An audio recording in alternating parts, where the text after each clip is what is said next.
Hello everyone, and welcome back to F1 23. Once again, it's been a very long time since I've last finished a video on this game, but here we are, ready to continue the Formula 2 2022 Championship that I started quite some time ago now. And this is round 6 at Baku in Azerbaijan. And yeah, we're just going to get straight into it and head out onto the track. Okay guys, everyone be aware, the car's ready to go.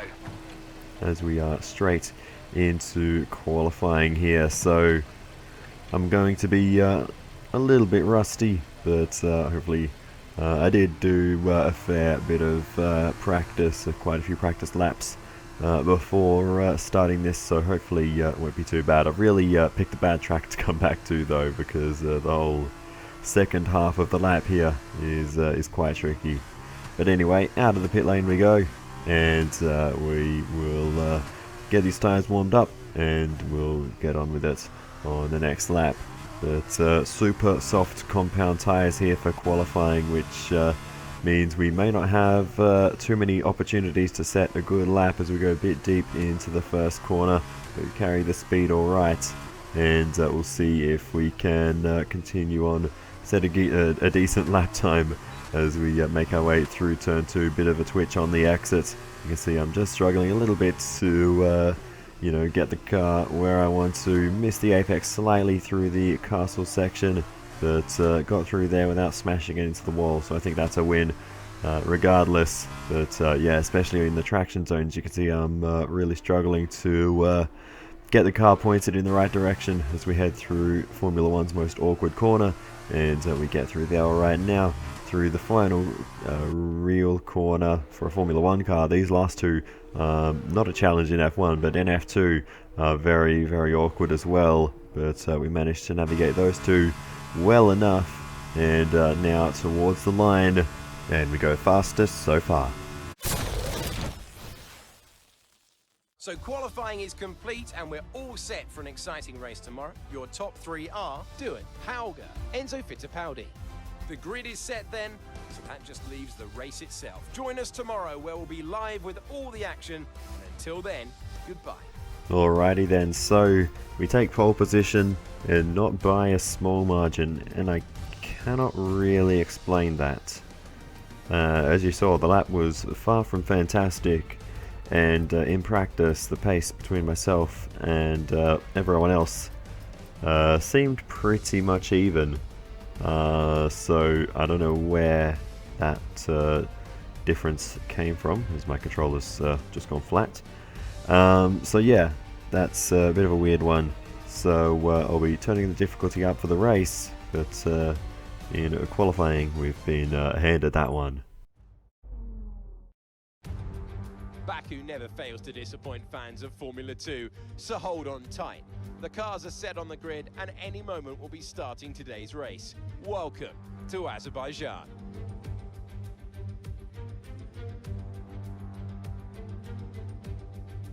This is not your usual racing circuit. It provides one of the most complete tests for the field.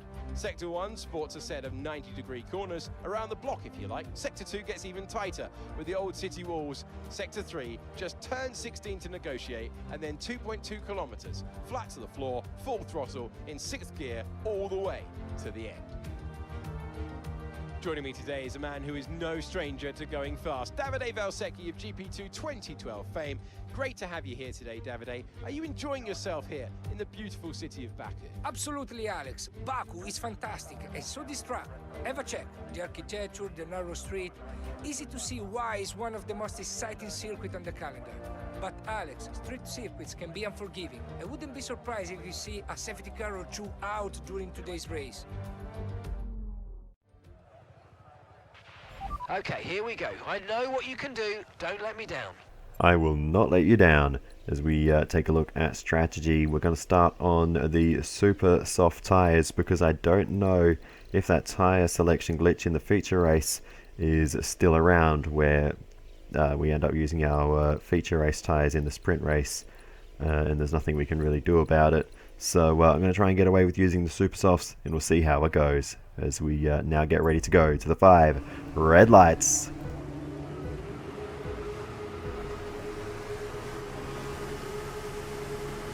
And it's lights out and away we go for the sprint race here in Azerbaijan. And it's a good launch off the line and nowhere to go, so we just have to sit and wait into the first corner. A little bit cautious, but do not want to end up with any front wing damage early in this one as we go for the lunge down the inside of 1, 2, 3 cars there in contact with the Trident car there of Richard Bashaw. And by some miracle, Tyre condition still looking good. we didn't get any damage from that, so I'm not exactly sure how we got away with that one, because that was quite significant contact with Richard Bashaw there, but we'll take it and we'll carry on. But yeah, that was very, very lucky for us to get away with that as we continue to make our way through the opening lap of this one.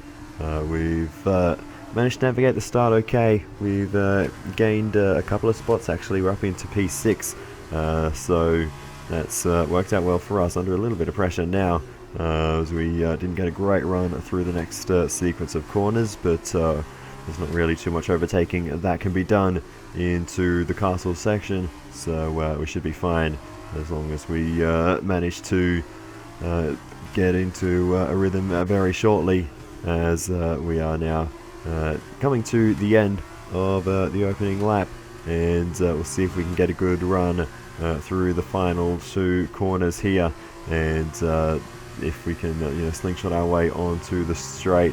It's a very awkward sequence, and we do carry a bit of extra momentum through there versus the car in front. We're currently chasing down our championship rival, Amari Cordial, who I don't really know why, but is insanely fast in this series. But anyway, we go for the move down the inside, and a little bit close on the apex there, but we get through, move ourselves ahead of the Belgian driver and up into the top 5 in this race. Sprint race, of course, so we do not get maximum Formula 1 points for this, as we take a look at the race leader. Callan Williams has got a good start off the front row and maintains the race lead at the moment in the Trident, as off the road with a mechanical failure goes Ayumu Iwasa. That's a shame for the Japanese driver, and he'll take no further part in this one. Next up the road for us, we've got the Kiwi driver Liam Lawson, and with some DRS we might be able to make this move. Good bit of slipstream as well, as we're forced to the outside to get this one done. We'll try and go late on the brakes. Lawson though, full send down the inside, a little bit of contact on the apex, and we managed to actually carry the speed better around the outside there. Liam Lawson was very generous giving us the room, and we're able to get through there. No need to worry about the tyre condition for now, everything's looking good. And once again we get away with no damage, as we did make a little bit of contact with Lawson on the apex there of turn 3, but once again no harm done. Anyway, we continue on. We've got Logan Sargent in front of us now as we go for the lunge down the inside into this very narrow section. We do get it turned and make the move cleanly on Logan Sargent, who has had a fairly underwhelming season so far from memory. Can't quite recall the details of the earlier races, but anyway. Around a second faster than the car ahead. Keep this Late up. lunge down the inside of Ollie Caldwell, and we were not able to get it stopped at all there, and the British driver holds on for a little bit longer. But here we go again, round 2 with the DRS, as we go for the move down the inside into turn 1, and that time we broke a little bit too early, and Caldwell was able to just stay on the outside as we were a little slow into the apex that time. So yeah, tried to overcompensate for the mistake last time, and now we will go again into turn 3 this time. We might have an opportunity if we can get close enough. Slipstream and DRS helping us as we go for the move down the inside, and this time we'll get the move done and move ourselves ahead of Ollie Caldwell in the Campos and move ourselves up into P2. The only driver left ahead of us now is Callan Williams in the Trident, steaming away, it has to be said, at the front of the field. but we catch up eventually. We're going to box this lap and push hard on the in-lap. And now we'll see if Gap to your teammate behind is 13.9 seconds. If we can make the move on Callan Williams as we continue on. That overtake never came on that particular lap. And oh, it was very close as Callan Williams was heading into the pit lane and obviously jumped on the brakes. We were trying to grab a bit of slipstream, and we only just barely reacted in time there to avoid a collision with Callan Williams. But we got away with it nonetheless, as there's another mechanical failure there. It's for Ollie Caldwell. How unfortunate. He was running probably his best race of the season so far, running up in second position in the sprint race here, or third position rather, after we got past. But the race will go no further for Ollie Caldwell. The safety car is out. Safety car is out. Another safety car is out, as we have a little bit of an off there in the most awkward corner of the calendar. So that's going to cost us a little bit of time. Yeah, we've dropped actually about almost 10 seconds behind the delta. By the time we get to the pit lane, we'll make some of that back up. But yeah, that could make things interesting. We'll get a cheap pit stop out of this safety car, so we might be able to maintain position ahead of Callan Williams, who we saw stopping earlier. You'll actually notice we actually did intentionally extend this stint. Okay, mate, that's it. Go, go, go. I was job on the turn in there, mate. Looks like a nice stop time. We're happy with that one. I was hoping to use the super softs to the end, but with the safety car and everyone else planning to stop onto the softs, pit strategy complete. See these tyres through to the end now. It was only a logical decision to pit and do the same, and we still come out in the lead by a couple of seconds. So that was very lucky. We didn't lose any more time there when we went off. But yeah, that was a little bit unfortunate with the timing of that safety car. If it came a few laps earlier before everyone else pit, then you know, that would have worked very well for us, or you know, had less of an impact on our race. Okay, we're coming up to the safety car now. Do not pass it. You are the leader. Follow the safety car. But yeah, I didn't want to be on old super softs with the rest of the field on brand new tyres behind, so I decided to pit. There'll still be a couple of laps less wear on these super softs, on these mediums rather, than what they would have been. But yeah, thanks to that tyre selection glitch, Okay, these are our feature race tyres. We'll be pacing the field in sector 3. Make sure to respect the delta until the safety car's into the pit lane. So I need to look after these tyres as best I can throughout this stint to give myself the best opportunity in the feature race as well. So anyway, we get racing once again. It's a good jump off the line, and into the first corner we will be clearing away into the lead. And as the yellow flags go away, we resume racing, and we were very close. In fact, right rear tyre makes a little bit of contact with the barrier there, and it sort of sticks out on that awkward angle. But we got away with that thankfully, and we can carry on. So as we continue to push on, and the laps continue to count down, another safety car. What's happened this time? We're looking at Marino Sato, our teammate, and he's stuck it into the wall at the turn 5-6 chicane, and that is a very unfortunate front wing off for our teammate. Here's the onboard. Just got up on the inside curb and it just flicked around, and he wasn't able to save it. That's very unfortunate for our teammate. Here's the view rearwards from the car in front, Enzo Fittipaldi, and yeah, he's very lucky to actually still be in the race with that level of contact.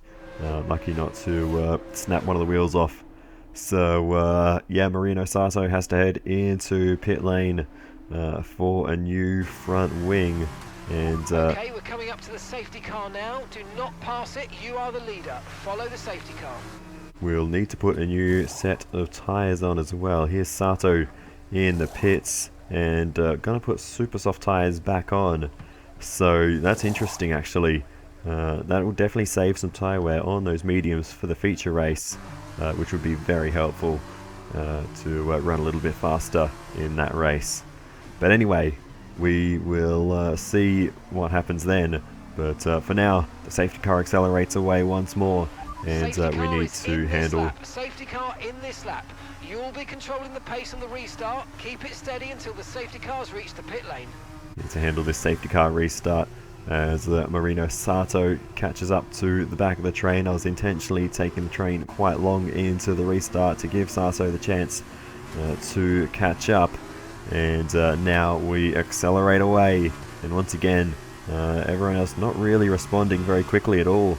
In fact, we've found ourselves miles ahead by the time we get in towards turn 1, so it's been a nice restart for us. No DRS for the rest of the race. It's only a 2-lap dash now, and that's definitely going to be helpful for us with a pack of angry cars behind us as we make our way through the first few corners, and we've still got a gap to the group behind. Meanwhile, there's another mechanical failure. That is Théo Pourchaire, who's another one of our championship rivals. I think Pourchaire's in the top 3 in the standings. If not, he's up there somewhere. But yeah, Théo Pourchaire not going to finish the sprint race here as we head into the first corner once again at the start of the final lap of the race, and we've still got a gap to the cars behind, so we just need to keep this controlled and we should be able to bring this one home. Callan Williams has been very quick throughout the race though, so we will need to be careful as there's a bit of a battle going on though, but Callan Williams is able to hold on, but he was running side by side with Dennis Hauger there for a moment, but the Australian driver currently maintaining the Aussie 1-2 here in Azerbaijan, so let's see if that stays true all the way to the end as we come through the final couple of corners here, and we do not get that right at all. We have to really back out of it to make sure we don't make contact with the barriers, and Callan Williams has got a good run here, and he's going to have the slipstream, no DRS, but it's not going to matter because Callan Williams is charging. It's going to be side by side to the line. Callan Williams is just going to sneak ahead and steal the win with a few meters to go. We'll see you in Parc Fermé. That is most unfortunate, but a great run out of the final corner from Callan Williams, and the Aussie steals the win. Jake Hughes, driver of the day. A great win then for the Trident team today. And Davide Valsecchi, give me your thoughts. How did they accomplish this result? The difference was in the strategy. Credit to the driver for sure, but races like this really drive home how much of a team sport this is.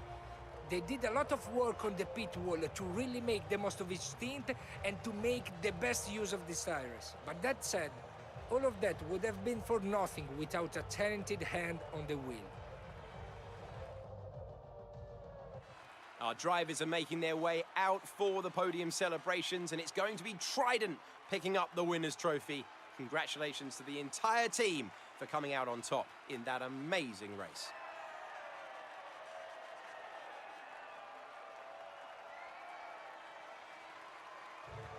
So Callan Williams steals the win at the last possible moment here in Azerbaijan. It's myself in second position with Dennis Hauger in third.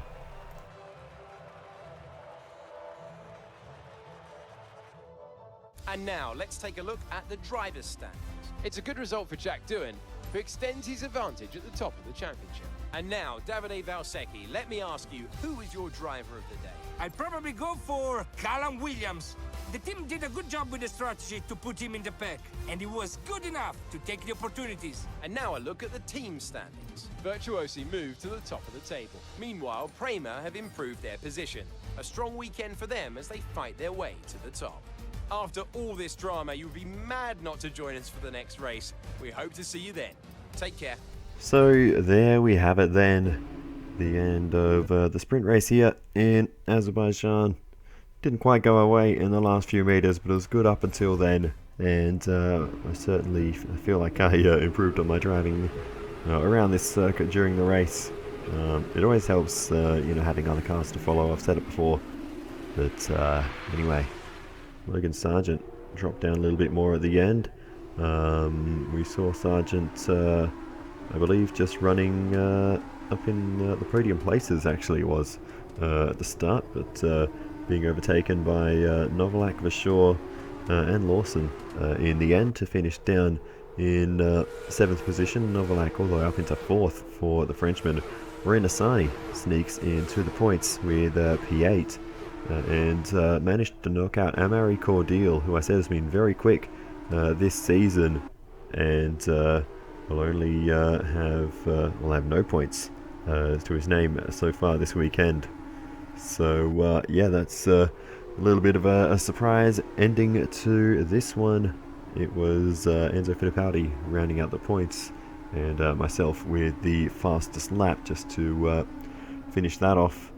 But anyway, in terms of the drivers' standings then, that race is only going to help us as we will take a look at that. Amaury Cordial still sits in 2nd position behind us, currently 46 points behind, and then Teo Porcher 3rd in the standings, 65 points behind, but neither of them scoring in this race, so that is going to really impact their chances. In fact, Iwasa is 4th in the standings and he didn't score either, currently 82 points behind, and then the top driver who scored currently 5th in the standings, that is Dennis Hauger, who runs 86 points behind us, having scored just 57 so far. So yeah, our 3 biggest rivals, 2 of them retired and 1 of them just got knocked out of the points towards the end of that race. So yeah, that's massively helped us in the standings this race. But anyway, with all of that said, it is time to move on to the sprint race. Oh, and we still lead the team's championship as well. Welcome back to Baku. We're on the edge of the Caspian Sea in a bustling, vibrant capital, which once again plays host to the spectacle of Formula 2.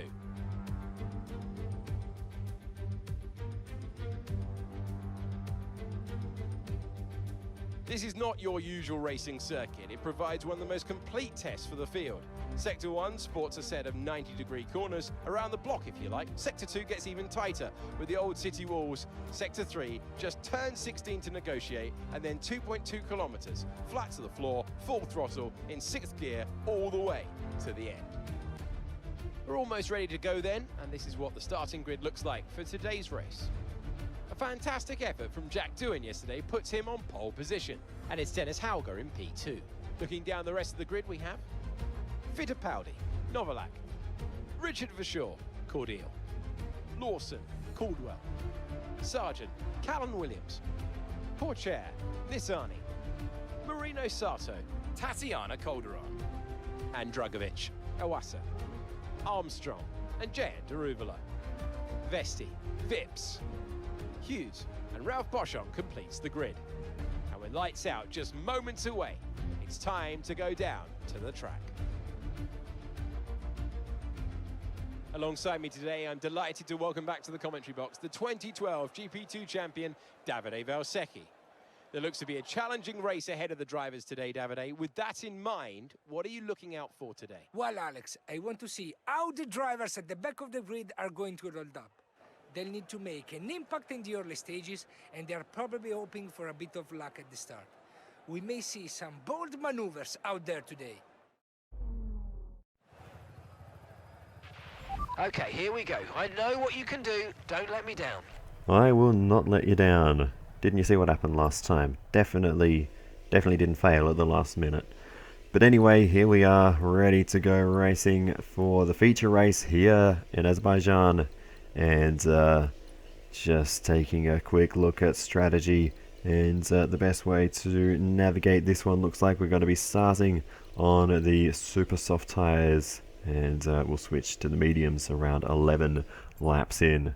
So that's the strategy. Let's get racing here in Azerbaijan.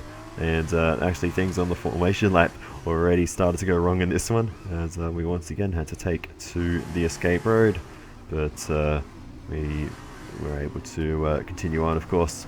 But yeah, that's the second escape road we've taken a visit to here in Azerbaijan so far, as we continue onwards and get our lead back before we get back to the start line, and we can now line up on the grid and get ready to go racing here. Okay, incredible parking there, nice one. That's going to give you the edge if you can get a good launch as the race starts. Alrighty, we are ready to go racing here for the feature race in Azerbaijan. It's lights out and away we go, and it seems like a good launch off the line. We look back and we are well clear of the field as we tip it into the first corner, and we will lead the way through the opening sector of the race. And this is to some extent a little bit of unfamiliar territory leading the way off the start. Looks like there's a mix of tyres as well for those behind. So the couple of cars behind us running on the soft compound for the moment, the medium compound, I keep saying that, the mediums, and a few on the super softs as well. So it's going to be interesting to see how strategy plays out. Given we started on pole, of course I'm going to start on the softer of the available compounds. I saw on the race director that apparently there was contact on the first lap between Yuri Vips and Yuri Iwasa, who's in the Red Bull car on the right there. We're on board now with Yuri Vips, but I don't think I really saw anything there, so I'm not really sure what that was about, and it certainly wasn't later in the lap because they were separated by another car the whole time. Here's he on board with Iwasa, and we'll get another angle of it, but they're well separated there. The closest they get is right at that moment as Iwasa cuts in behind, but still I had a look from the external shot and there was no contact. They were close, but anyway, so I'm not sure what that was about, but that was apparently the only bit of contact through the opening phase there. But yeah, that was a weird one. But as we continue on through the race, we're under a lot of pressure here from the Red Bull car of Dennis Hauger, who is having a pretty good weekend so far, and had a good run in the sprint race, and is now trying to take the lead away, and is actually on the medium compound. So it's going to be a tricky one. I don't really know what's happened to the pace. We should be faster than these cars behind when we're on this softer compound, but it hasn't really translated that way so far, and I'm really struggling to keep Dennis Hauger at bay. So as we continue on, Hauger makes the move down the inside this time. Thankfully we can go a lot later on the brakes, and that saves us from being overtaken, which is very good. But yeah, we are starting to feel the pressure from more than one car at this point in the race, as we have Enzo Fittipaldi getting into the fray as well. We expect you'll be noticing a bit of grip loss in the tyres around now, so just be careful. So yeah, I'm not really sure where the pace has gone. It could just be that they have DRS and that's helping them keep up. But we are fast approaching our pit stop windows. We were very close to the inside wall there, got away with it though. So I'll be glad to get rid of these tyres, because for some reason they just are not feeling good. I didn't really mention it, but towards the end of the the sprint race, I was trying to look after those medium compound tyres, which is what allowed Callum Williams to stay close. We're boxing this lap. Otherwise I probably could have pulled away if I was pushing on the tyres a bit more. So perhaps I should have just done that, but I really wanted to make sure they were good for this race. But anyway, as you can see, I'm still under a lot of pressure from Dennis Hauger behind, as we have a look on board with our teammate, and that I think was Logan Sargent, who just swerved across in front of him, and Logan Sargent pulls off the road with a mechanical failure. It was a slight movement, but it was enough to make contact with Sato, and that is a damage for our teammate, unfortunately, as we make our way through the final couple of corners, really struggling through there, as we've actually got a bit of a change behind us. Enzo Fittipaldi now runs in second position and is right under the rear wing, as we are going to now bring it into pit lane. Fittipaldi goes through, and we'll get a new set of tyres on. We'll get the undercut on those around us. Right, red flag, hold in the pits. We're going to hold you in the pits. Red flag is out. Something has gone wrong for someone else on track, and we're going to get held in the pit lane. Interesting they actually put that additional piece of radio in case you are in the pit lane when the red flag comes out. But it's Hauger who's lost the rear end in a straight line, indecisive of which way to go. Debris goes everywhere. The front wing of the Prema car is demolished, and Hauger is stranded on the racetrack, and that is someone hauling on the brakes and thankfully not making any further contact. But so we pulled off, and Fittipaldi looked to the right to overtake. Hauger just became a little bit indecisive, and in moving left to right just lost the rear end, and a weird and unusual crash there for Dennis Hauger, as we're on board with Clement Novalak, who just barely escapes getting involved in that one. Lucky Frenchman. And this is Ollie Caldwell again. Good reactions to avoid that, and it was Yuri Vips who slammed on the brakes and just stopped before going past. We've done all right so far, but this is a chance to take a breath. We've got another half of this race to go, and there's still a big opportunity there. So into the second half of the race now.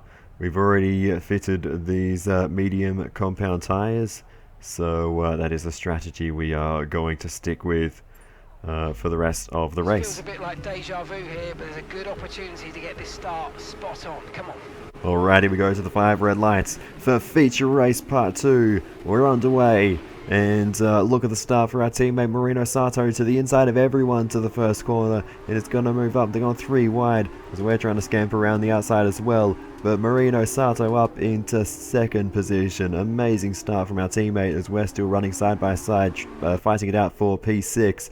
But Marino Sato, star of the show for the moment, and making a brilliant start to this phase of the race as we've dropped down into P6. We restarted P5 as we go for the lunge down the inside. The red flag has shaken up the order, and there's still more strategy to go, because anyone running on the super soft tyres will need to stop again. Those tyres will not go to the end from here, so it's going to be interesting to see where it all shakes out. And we've essentially made a free pit stop for ourselves, and that's obviously going to be very helpful, though we still have a couple of cars ahead of us that are going to the end. Clement Novalak and Ollie Caldwell are also on the mediums. As we continue on, we'll see if we can make the move on Novalak. A little bit of contact with Novalak, and I think that sort of destabilized in mid-corner there, but we'll take it, and we avoid damage somehow despite that bit of contact right on the front wing, as we take a little replay of that. And yeah, we're just able to carry the momentum around the outside and get through up into the top 5, as off with the mechanical failure goes Tatiana Calderon now, and that is unfortunate. Is that the Colombian flag in the name there? That's cool. I didn't notice that before. Big lunge down the inside of Ollie Caldwell, and you made it look so easy. we just about get that one done. That was aggressive, as we are under fire once again from Roy Nassani, who is on the super soft compound tyres at the moment, and putting them to good use, carrying great speed around the circuit at the moment, and putting us under pressure, as we really cannot stay on terms at all with Sato and Fittipaldi out in front. So it's going to be a battle between those two, and it looks like Sato's got decent enough pace to keep up with Fittipaldi, and is staying within reach. So it's going to be interesting to see how that battle plays out, as we let Roy Nassani through there, and we will fight it out with him later in the lap. As we get the DRS open here, we might be able to make the re-overtaking move, as we look to the outside, and we've got great straight line speed with the help of the DRS, and we get the move done on Roy Nassani, move ourselves back up and into third position once again. So yeah, we've got a very similar pace to Nassani, it seems, and he's not been able to make that move so far, as we look to Roy Nassani, and he's going to come back at us once again with the help of DRS. Nope, he's heading into pit lane, so that is a few less cars to the car behind. 1 second. to be bothering us, as Fittipaldi is into the pit lane as well. And now we've got Jane Daruvula behind us. I didn't actually check this at the time, but he is on the super soft, so he will be stopping again. Sat in P2. And yeah, now that we're up into second position, what I decided to do here, I decided to hold up Daruvula a bit, not realizing he still had a pit stop to make, and I was going to try and help Sato to come out in front. And you know, try and make this a 1-2 for the team after Sato's misfortunes in the previous one, as we got a bit wide there, but Sato coming into the pits as we take our time through the little S-bend and on to the straight. We move on, and we'll see where Sato is as we come around turn 1. Sato coming out of pit lane right now, so that has been timed absolutely perfectly. We're both going to the end and we're running 1 and 2 in the race. So I don't know how Sato got the jump on Fittipaldi, can't explain that one, but we've got the run on Sato now as we head up, and we're not actually going to make that move. We're going to back out of it and just measure the pace, and if we're faster than Sato, we'll go for the move again, and I think if Sato's quicker, we'll leave him to take the victory, of course, if we can't keep up.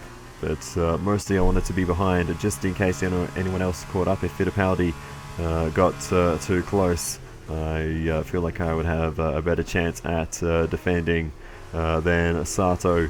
So as we continue on, I actually couldn't keep up with Sato anyway, so it's probably for the best that I let him carry on, and decided to just stick to second position. We are coming under a bit of pressure from Fittipaldi. Haven't had to defend yet, but it's probably only a matter of time.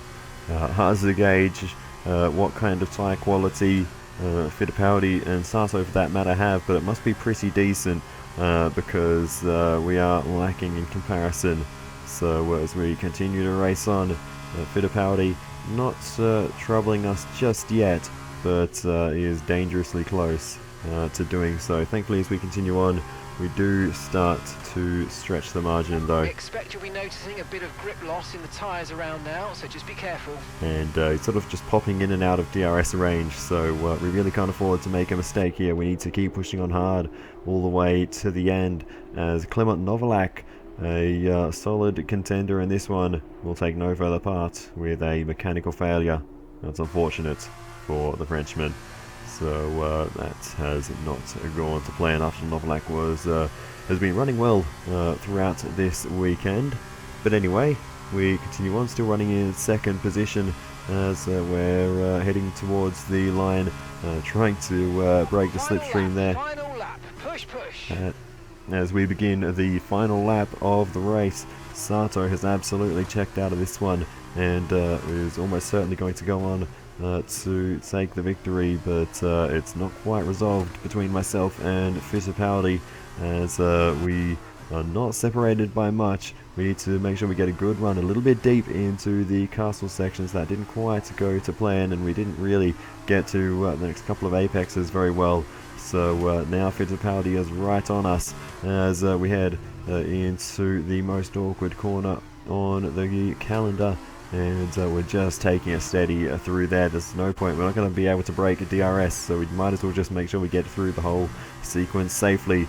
And now we get a very good run this time through the last couple of corners as Sato comes to the line to take feature race victory. Teamwork and a great drive for Marino Sato, and we will be able to hold off Fittipaldi to the line. That's it for another race and a fantastic win for Virtuosi.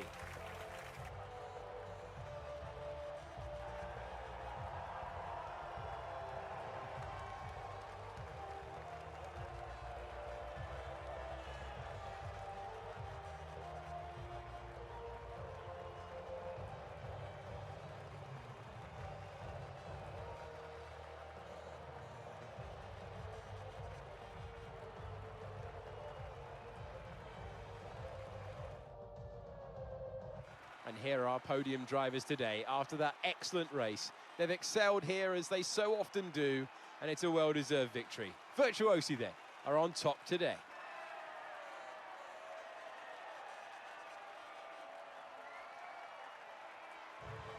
So it is Marino Sato who takes the race victory here.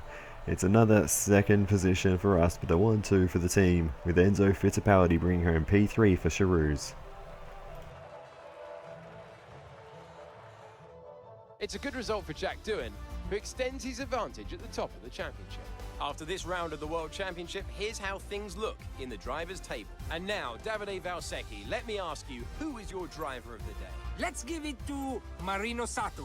That was a quality drive from start to finish. He can be proud of that one. On to the teams then. Virtuosi moved to the top of the table. Meanwhile, a strong weekend from ART this time out, and they improved their position in the championship. That's the end of today's race. Thank you for joining us, and I'm sure you'll agree it was a great race and sets us up nicely for the next installment in a few weeks' time. Take care. From Davide and I, it's goodbye. Well, there we have it then. That brings an end to the Azerbaijan F2 weekend. Marino Sato taking the race victory in that one ahead of myself. Enzo Fittipaldi will run through the rest.